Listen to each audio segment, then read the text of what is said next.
उसे लगाने की कोशिश करें, देखते हैं उसमें फुल नंबर बनते हैं या नहीं बनते हैं। चलिए स्टार्ट करते हैं।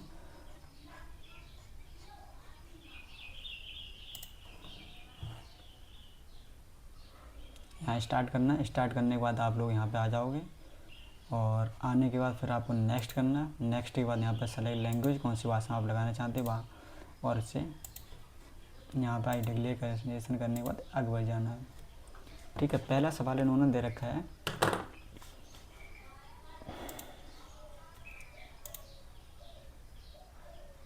18:24।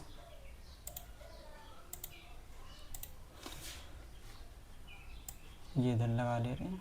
चलिए स्टार्ट कर रहे हैं। इसमें पहला दे रखा है इन्होंने 18, ठीक है, और इसका यहाँ 24 है। इसका देखो, इसका मल्टीप्लाई होता है और इसका मल्टीप्लाई होता है, तो 18 × 22, ठीक है, और 24 × 24, ठीक है। ये क्या होता है, बराबर होता है।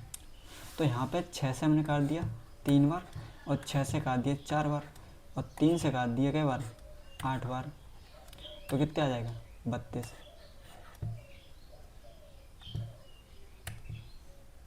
चलिए नेक्स्ट क्वेश्चन देखते हैं। नेक्स्ट क्वेश्चन हमारे पास आया, यानी कि एक जो 333 मीटर लंबी एक ट्रेन, ठीक है, जो 550 मीटर लंबे पुल को पार करने में 11 सेकंड का समय लेती है, और वहीं 570 मीटर लंबे पुल को पार करने में ट्रेन का समय बताइए। अब 333 मीटर की क्या, एक ट्रेन की क्या है, लंबाई है, और 550 मीटर का पुल की लंबाई है। तो टोटल इनका योग जो है वो कितने सेकंड में पार कर रहा है, 11 सेकंड में। तो ये कितना, 8 और 11 सेकंड। तो हमारे पास ये चले 80 सेकंड, 80 मीटर प्रति सेकंड चली ना, ठीक है। अब इसके बाद हम 570 हैं, 80 के साथ चल रही है, तो 0 से 0 चला जाएगा, और 8 7 56।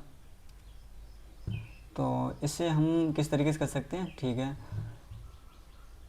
8 7 56, नहीं अभी ये थोड़ा गलत कर दिया, क्योंकि हमारे पास 80 मीटर प्रति सेकंड जो स्पीड आई निकल के, वो हमारे पास ये पुल को पार करेगा और ख़ुद की दूरी को भी पार करेगा। तो इसमें ऐड करना पड़ेगा 333 मीटर, 330 मीटर सॉरी। तो 0 10 900 मीटर हो गया। 900 मीटर को 880 मीटर प्रति सेकंड से डिवाइड करना है। तो ये कितना आ गया, 45/4। ये क्या हो जाएगा, हमारे पास आंसर हो जाएगा ये वाला, ठीक है। सॉरी पहले गलत हो गया था, अब सही है, ओके। चलिए नेक्स्ट कर रहे हैं। नेक्स्ट बोल रहा है कि एक्स ने 12,500 रुपये का ऋण सादा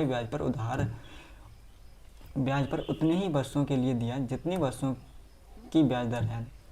यदि अवधि के अंत में ब्याज इतने रुपये था तो ब्याज की दर ज्ञात कीजिए। अब बोल रहा है कि हमारे पास 12,500 रुपये हैं, उसने ब्याज जो हमारे पास वर्षों की संख्या है और ब्याज की संख्या बराबर, तो हमारे पास एक्स मान लो, और एक्स मान लो हमारे पास क्या होगा, वर्ष होगी, और एक्स क्या हो गया हमारे पास, ब्याज की दर। तो हमारे पास जो ब्याज की दर पे नीचे है 100 बराबर कितने ब्याज मिल रहा है, दिया गया ब्याज 18,000 रुपये था। कितना था, 18,000 रुपये था। ये हमारे पास क्या आना चाहिए, बराबर आना चाहिए। तो 00 से 00, और 25 से काट दिया 5 बार, और 25 से 2 0 क्या बार जाते हैं, 4 बार, और 5 से ये जाता है 2 बार। ये टोटल हमारे पास 18 × 2 × 4, ठीक है, यही तो हुआ। अब 18 दूनी 36, 36 में निकल के 6, और 4 में से निकल के 2, कितने हो जाए, 12% आंसर हो जाएगा। चलिए नेक्स्ट क्वेश्चन देखते हैं। नेक्स्ट क्वेश्चन क्या दे रखा है इन्होंने, नेक्स्ट क्वेश्चन इन्होंने दे रखा है के 1/k है, फिर 1/4 है, 2/3 है, और 4/5 है, 5/8 है, और 3/4 है। सबसे बड़ी और सबसे छोटी संख्याओं का गुणनफल इतने का मान ज्ञात कीजिए। सबसे बड़ी और सबसे छोटी का गुणनफल है,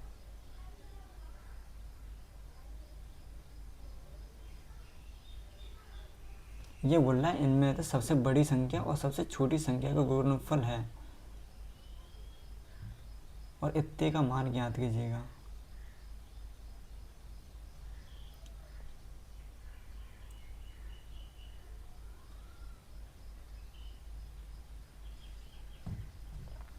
चलिए ये हमें समझ में नहीं आ रहा, फिर लास्ट में देखते हैं अटेम्प्ट करके। ठीक है, नेक्स्ट अभी क्वेश्चन चल रहा है। सवाल नंबर, अरुण ने सचिन से 1,12,500 रुपये में एक लैपटॉप खरीदा। सचिन ने लैपटॉप पर 25% का लाभ कमाया और रमन ने सचिन को लैपटॉप को 20% लाभ पर बेचा था। तो रमन ने लैपटॉप कितने में खरीदा? अरुण ने सचिन से इतने रुपए में एक लैपटॉप खरीदा। अब सचिन ने इतने रुपए का लाभ कमाया, कितने पे? 1,1,2,5,00 पे कितने का लाभ कमाया? 25% का। तो ये 100 की वैल्यू होगी और ये वैल्यू कितनी होगी? 125 होगी। अब बोला वहीं पे इसने सचिन ने भी क्या 20% लाभ कमाया था।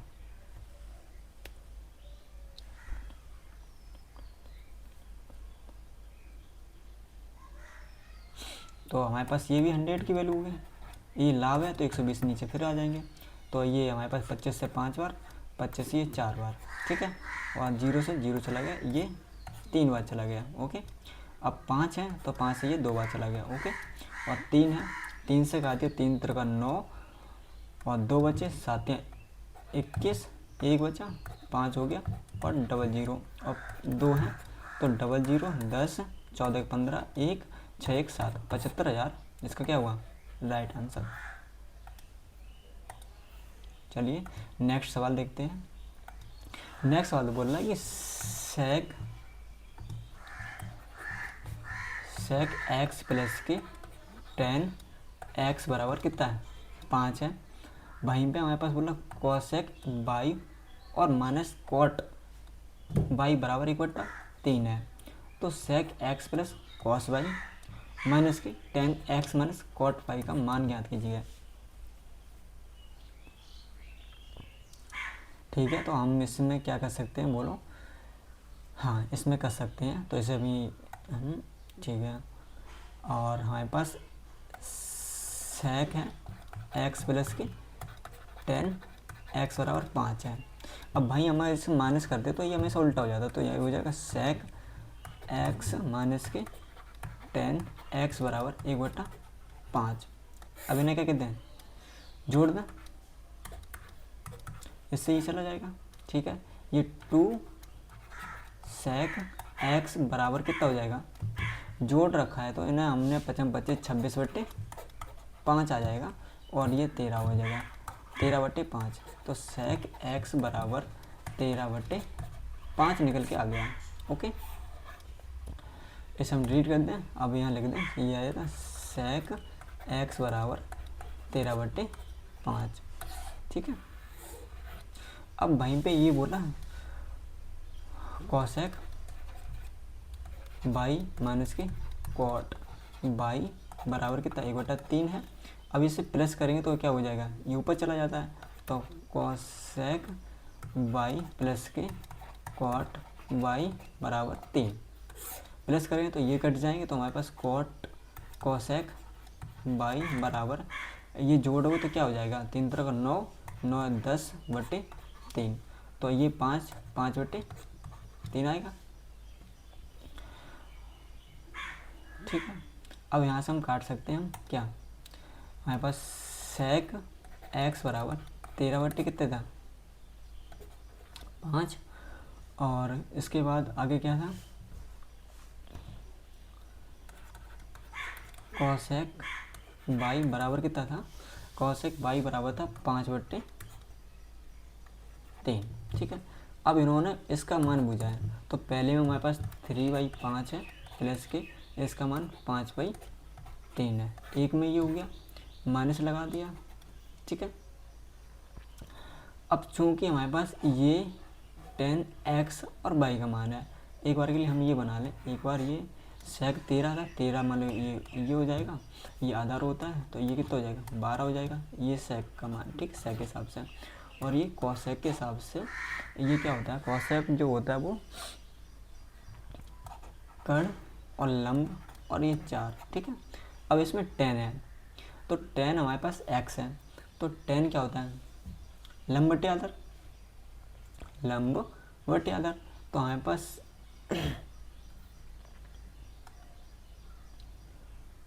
ये एक बार के लिए हटा दें यहाँ से, ठीक है, ये हमने यहाँ से हटा दिया और ठीक है ये भी हटा दे रहे हैं, ठीक है। अब ये जब लग चुका है तो हमारे पास ये भी हटा दे रहे हैं, ये बन गया ना पूरा, ठीक है। तो हमारे पास ये सेक था, सेक एक्स, तो सेक एक्स का मान कितना था 13/5 प्लस की by cosec by, cosec by कहते हैं, कॉसेक बाई कितना हो जाएगा, ये तो हमारे पास क्या था,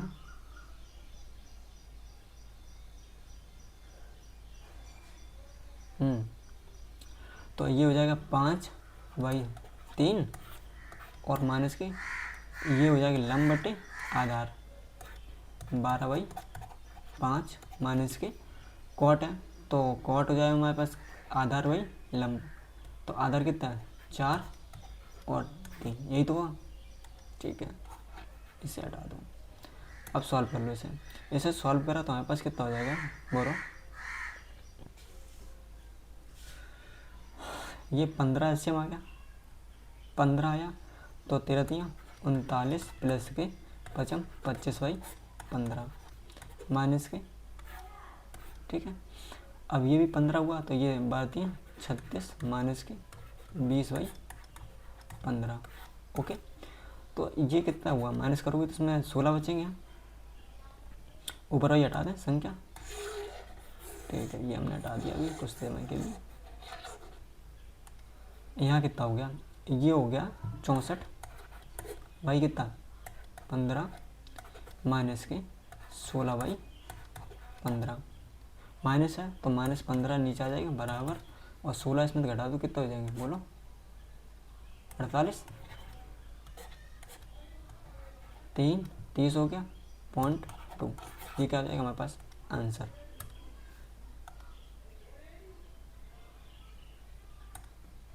चलिए नेक्स्ट सवाल देखते हैं।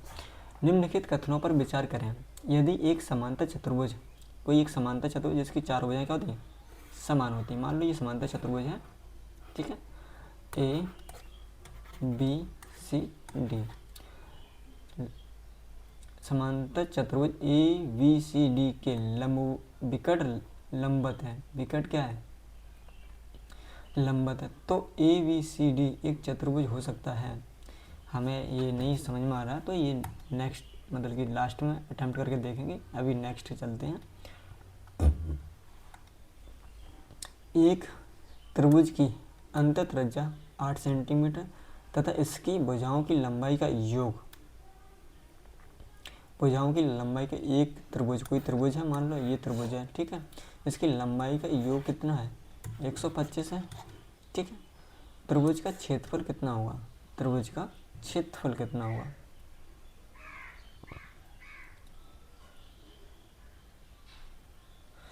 ये भी हमें फॉर्मूला नहीं आ रहा अभी, चलो नेक्स्ट टाइम देख लेंगे, अभी आगे बढ़ चल रहे हैं।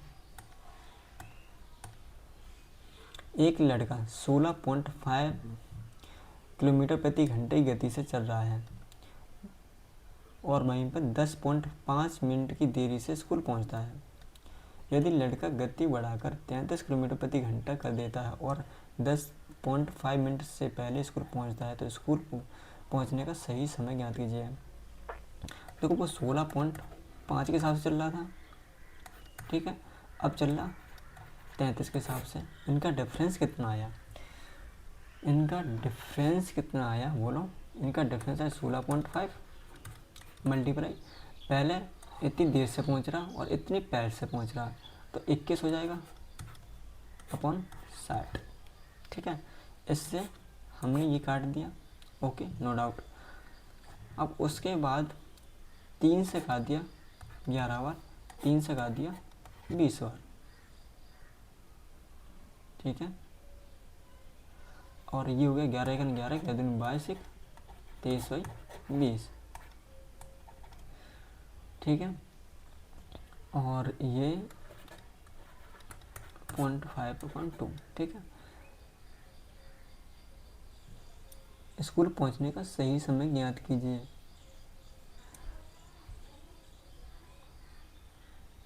अब ये इतने किलोमीटर है, ठीक है, इसे हम एक बार के लिए इसे हटा दें यहाँ से, ठीक है। अब इसे और एक बार कर दो, 1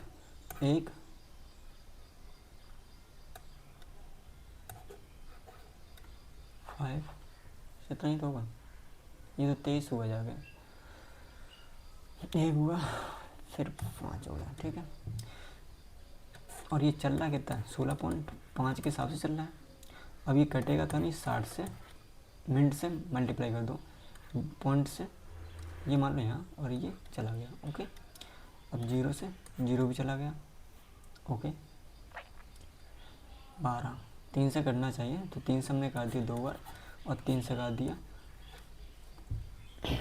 1, 55 बार गया, ओके। 5 से काट दिया 11 बार, और 5 से काट दिया 2 3 1, ठीक है।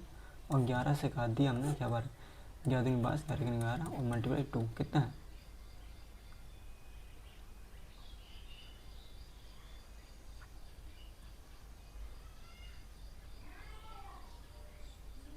ये 42 आया। 42 में ये 10.5 में देरी से पहुंचता है, ठीक है। तो ये 10.5 मिनट देरी से पहुंचता है, तो इसमें घटाना पड़ेगा, तब तो सही समय आएगा। तो सही समय जाने के लिए हमारे पास कितना हो जाएगा, 31.5 मिनट। चलिए नेक्स्ट देखते हैं। नेक्स्ट सवाल दे रखा है इन्होंने, ए से बी तक ट्रेन और बस से के किराए का अनुपात, ट्रेन का ये है और बस का ये है। यदि ट्रेन के किराए में 15% वृद्धि की जाती है और बस के किराए में 10% वृद्धि की जाती है, ट्रेन और बस के किराए का अनुपात, मान लो ये 300 होगा और ये 500 मान लिया। इसमें 15% की वृद्धि हुई, तो 15% 45 रुपये बढ़ जाएंगे, 345। इसमें 10 की वृद्धि हुई तो 550, ये तो होगा 550 है। 5 से काट दिया 6, 9 बार 69 आ रहा है ना, तो ये आंसर हो जाएगा। ख़त्म करो, आगे बढ़ जाओ। चलिए नेक्स्ट सवाल देखते हैं। नेक्स्ट सवाल बोल रहा है कि एक वस्तु के क्रय मूल्य और विक्रय मूल्य के बीच अंतर इतना है, क्रय मूल्य और विक्रय मूल्य के बीच अंतर इतना है। यदि लाभ प्रतिशत 10% है तो विक्रय मूल्य क्या दीजिए, लाभ परसेंट मान लो 100 रुपये है, ठीक है, क्रय मूल्य होगा, तो लाभ ले रहा है 110, तो ये 10 रुपये की, ये बोल रहा है इतना, कितने को मिल रहा है, 12 मल्टीप्लाई है, तो विक्रय मूल्य इसमें 12 का मल्टीप्लाई करते हैं, तो 0 12 का 12, ये आंसर हो जाएगा। चलिए नेक्स्ट सवाल। दो रेखाखंड हैं ए बी और पी क्यू परस्पर प्रतिच्छेदित करते हैं, परस्पर क्या प्रतिच्छेदित करते हैं, ये प्रतिच्छेदित करती हैं, ए वी है और ये पी क्यू है। अब बोला बिंदु वी और क्यू को मिलाया जाता है, बिंदु वी और क्यू को मिलाया जाता है, वी और क्यू को मिलाया जाता है। ए ओ पी 60 है, तो वी ओ क्यू 60, ये कितना हो जाएगा 120। तो वी क्यू देखो, ओ वी ये बोल रहा है ओ वी क्यू, और वहीं पे बी क्यू ओ। जब ये 60 है तो ये 120 हो जाए, क्या सरल सा सवाल था। चलिए नेक्स्ट सवाल देखते हैं। नेक्स्ट सवाल हमारे पास है, वानी ने 55,000 रुपये का निवेश करके एक व्यवसाय शुरू किया और 5 महीने बाद संदीप व्यवसाय में शामिल हो गया, ठीक है। एक वर्ष के बाद वानी और संदीप के लाभ का अनुपात इतना था, यानी कि वानी जा रही, ठीक है, और ये कौन है, संदीप है। इन्होंने लाभ जो हमारे पास 5 5 इसने पूरे साल के लिए किया हुआ 5 महीने बाद संदीप ने, तो इसने 7 के लिए किया हुआ x रुपये, ठीक है। अब ये बोल रहा है इनके 11:14 है, 11:14 है। अब ये बात सोचो कि 3 जीरो, तो 3 जीरो तो आना चाहिए इधर, ठीक है। अब 11 ला रहे तो 5 से और 6 से डिवाइड करा हुआ है 30, ये आंसर हो जाएगा, ठीक है। और ये 30 7 21, नहीं समझ में आया ना। देखो 11 हमने ले लिया यहाँ से, बस 11 ही तो लिया, बाकी तो सब तो जाना चाहिए।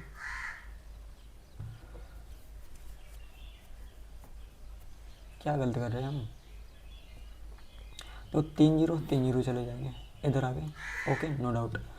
5 भी आ जाएगा, 60 आना चाहिए।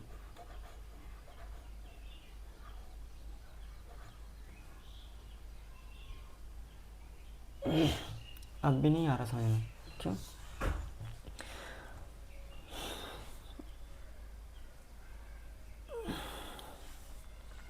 चलो दोबारा ऐसा कर रहे हैं, थोड़ा समझ में नहीं आ रहा, हम यहाँ से लिख ले रहे। देखो ये रही वानी, ठीक है, और ये रहा संदीप, ठीक है। इन्होंने लगाए 7 महीने के लिए और मिल रहा 14, ठीक है। अब 14 में 2 तो मल्टीप्लाई करना और पड़ेगा, और ये 5 5 000 और इंटू 12 महीने के लिए इन्होंने 11 लाए, तो 11 लाए। अब इतना तो इधर नीचे आ रहा है, ठीक है, और इसमें तो 11 ही हटा दो, 5 000 इंटू 12, ये हमें इधर मल्टीप्लाई करना पड़ेगा कितने से, 60,000 से। 14 7 42, संदेश द्वारा निवेश की गई राशि, ये तो निवेश कर रहा है, ठीक। इसमें तो 7 हटा दूँ तो 12 बचेगा ना, ये आंसर हो जाएगा इसका, तो हम भी कुछ नहीं। चलिए नेक्स्ट देखते हैं।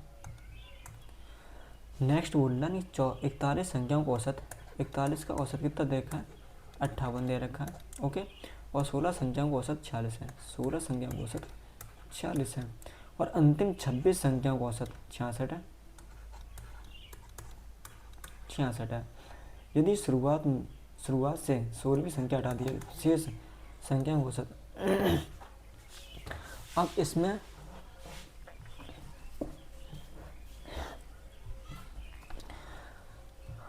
एक ही तरीका है, इसे मल्टीप्लाई करो 41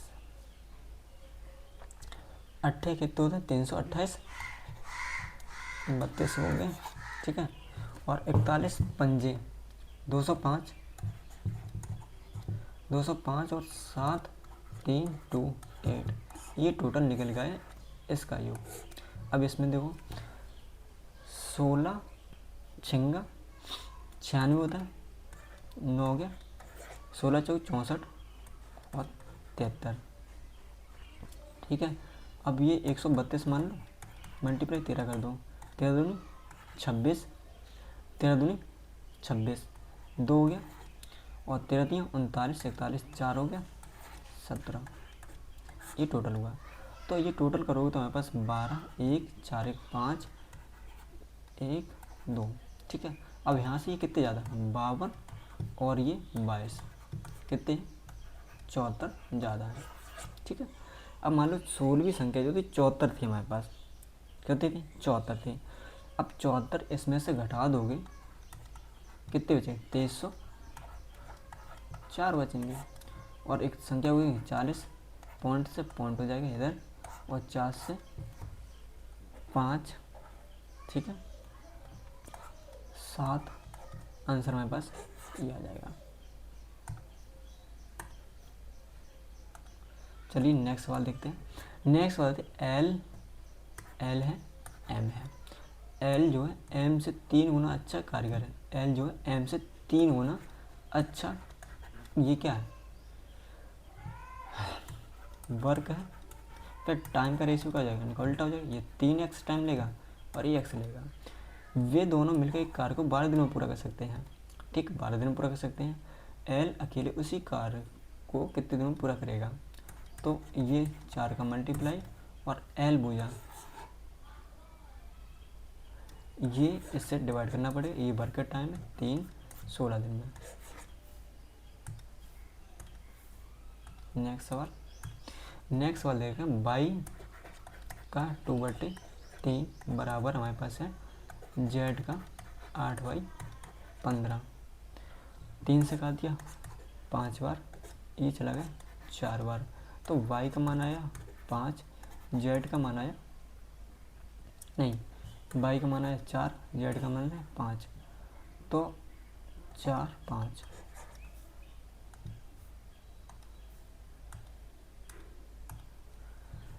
किसी धनराशि पर 2 वर्ष के लिए 30% प्रतिवर्ष की दर से चक्रवृद्धि ब्याज और साधारण ब्याज के बीच अंतर इतने रुपए है। 30% मानिए तो हम मान लो 2 वर्ष के लिए रखा है, और अंतर कितना है, इतना मान लो 100 रुपये होंगे, ठीक है। 30 रुपये मिला होगा पहले साल, फिर दूसरे साल भी 30 रुपये मिला होगा। अब 30 पे फिर 30% के हिसाब से निकालो तो 9 रुपये, तो 9 की वैल्यू कितनी है हमारे पास 36, 400 से मल्टीप्लाई हुए हैं, तो मूलधन कितना है 100 × 4 आंसर। चलिए नेक्स्ट देखते हैं। नेक्स्ट सवाल दे रखा है कि 320 मीटर लंबी एक ट्रेन एक खंभे को 24 सेकंड में पार कर जाती है, ठीक है। विपरीत दिशा में 72 किलोमीटर प्रति घंटा चल रही गतिमान ट्रेन के बी को 21 सेकंड में पार करती है। ट्रेन बी द्वारा इतनी लंबी सुरंग को पार करने में अभी टाइम कम बचा, तो नेक्स्ट सवाल देख लो, ये हो तो जाएगा लेकिन टाइम कम है, ठीक है। एक वर्गाकार मैदान का परिमाप, वर्गाकार वर्ग है और एक वृत्ताकार मैदान की परिधि का दोगुना है। वर्गाकार मैदान का परिमाप और वर्गाकार परिधि दोगुना, यदि वर्गाकार मैदान का क्षेत्रफल इतना है 193,600, इससे तो 1 0 निकल कर आ जाएगा। अब ये कितने मार सकता है, 4 मार सकता है और 6 मार सकता है, इधर हटा दो, ये 4 44 का है, ठीक है। मल्टीप्लाई कितने का 4 का कितना है 2 गुना है, ठीक है। तो 8 8 0 इतने बचा, तो वृत्त का क्षेत्रफल तो ये होता है 14 0, इतने का मान होगा, ठीक है। तो अब ये आंसर आ जाएगा हमारे पास ये वाला, ठीक है। नेक्स्ट सवाल है, एलपीजी सिलेंडर की जो कीमत जो हमारे पास है 780 रुपये से बढ़कर इतने रुपये हो जाती है। खपत में कितने % कमी करनी चाहिए, तो सिलेंडर खर्च अब यहाँ से कितना है, यहाँ पहुँच गया है, तो लगभग में 195 रुपये बढ़ गए ना, 195 कम करना 975 रुपये × 100, 25 से 4 बार, 25 से 3, ठीक है, 75 हो गया, 2 बचा 5 9 हो गया, ठीक है। और ये गया क्या बार गया 5 बार, 20%, आंसर डी। नेक्स्ट सवाल है,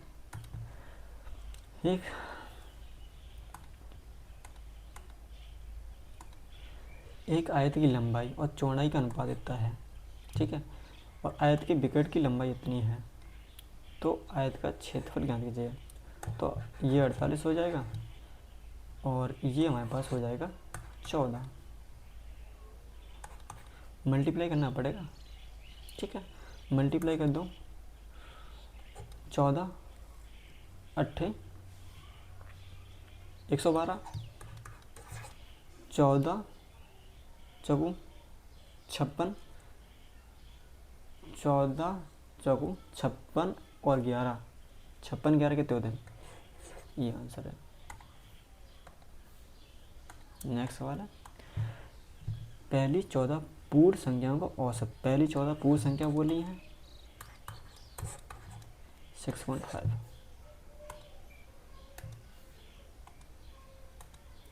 नेक्स्ट सवाल दे रखा है हमारे पास, एक व्यक्ति ने कुछ धनराशि उधार ली, उसे इतने रुपए की 2 समान किस्तों में वापस कर दिया, यदि चक्रवृद्धि ब्याज 10%, अभी ये नहीं करेंगे, इसे देख ले रहे पहले सॉल्व होगा या नहीं। एक समांतर चतुर्भुज है, ठीक है, एक समांतर चतुर्भुज है ए बी सी डी, इसका क्षेत्रफल 300 है, ठीक है। ए बी और सी डी के बीच की दूरी 20 है, और बी सी और ए डी के बीच की दूरी बी सी और ए डी के बीच की दूरी 30 है। समांतर ए बी 30 है। चलिए ये सबमिट हो गया, देख रहे हैं। देखो मैंने इतने कम समय में 18 सवाल अटैम्प्ट कर पाए हैं और कोई भी रॉन्ग नहीं हुआ, ठीक है। इस हिसाब से थोड़ी स्पीड बढ़ाइए तो फुल नंबर लाए जा सकते हैं थोड़ा, क्योंकि मैंने पेपर सॉल्व किया ऑनलाइन इस वजह से, नहीं तो खुद सॉल्व करते और ये अगर नहीं बताए तो ये पूरा पेपर सबमिट हो जाता। चलिए वीडियोस बनाने हैं, फिल्मोरा है ना।